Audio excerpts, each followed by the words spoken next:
ఇప్పటికే వెంకయ్య నాయుడు గారు వచ్చినప్పటి నుంచి ఇప్పటికి 12 సమస్యలు వచ్చాయి. వరపాటు రోడ్డు పాల్గొట్టడంలో ఆ స్కూల్లో నామినేటెడ్ పనుల విషయంలో సొంత పార్టీ కౌన్సిలర్కే వ్యతిరేకంగా చేయడం, గుంటూరు వాళ్ళు వచ్చి ఇక్కడ నాశరకం బట్టల షాప్ పెట్టి ఇక్కడ స్థానిక వ్యాపారస్తులను దెబ్బతీస్తా ఉంటే నువ్వు వాళ్ళతో ఆలోచపడి ఇక్కడ దాదాపు కొన్ని వందల బట్టల షాప్ ఉన్నాయి, 4 కాంప్లెక్స్ ఉన్నాయి, వేల మంది గుమాస్తాలు ఉన్నారు. నువ్వు గుంటూరు వ్యాపారస్తులకి స్థానిక వ్యాపారస్తులకు నష్టం చేస్తావు. 77 పెన్షన్లు రివర్స్ పెన్షన్లు నువ్వు రద్దు చేయించడానికి ప్రయత్నం చేస్తావు. దానికి ఎమ్మెల్యే తరఫున రాజకీయంగా లాభం. 1000 పెన్షన్లు నువ్వు మున్సిపాలిటీ పంపకుండా 600 మండలాన్ని పంపకుండా 1600 పెన్షన్లు పంపకుండా లేట్ చేస్తే దానికి ఎమ్మెల్యే 3 రోజులు ధర్నా రాజకీయ లబ్ధి.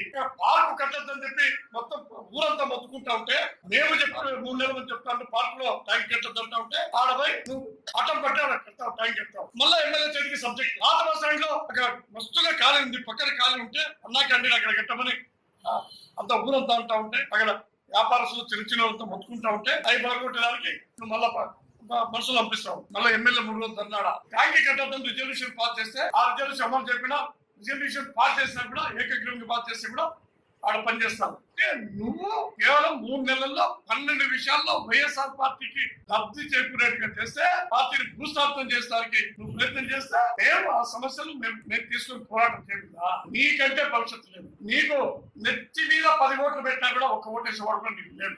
నీకు భవిష్యత్తు లేకపోతే మా భవిష్యత్తు నాశనం చేస్తావు, ఆ పార్టీ భవిష్యత్తు నాశనం చేస్తావు. జిల్లా పార్టీలో నీకు మేము 65% 70% మరి మాకు సంబంధించిన కార్యకర్తలు పాత్రలు పేదవాళ్ళు ఉన్నారు.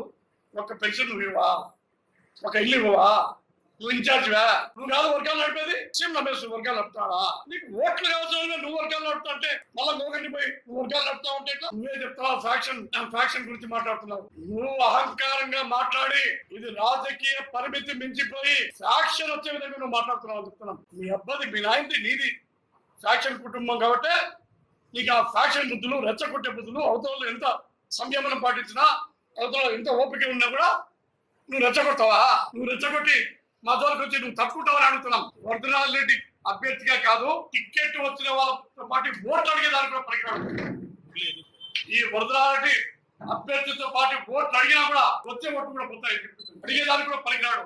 ఎందుకంటే అతని పైన ఉండేటువంటి వ్యతిరేకత నీకు అభ్యర్థితో పాటు తిరిగితే ఆ అభ్యర్థి విజయావకాశాలను తీస్తారు కాబట్టి ఓట్లు అడిగేదానికి కూడా పనికిరాడు. రాజకీయాలకు అసలు సమాజంలో మనిషిగా ఉండేదానికి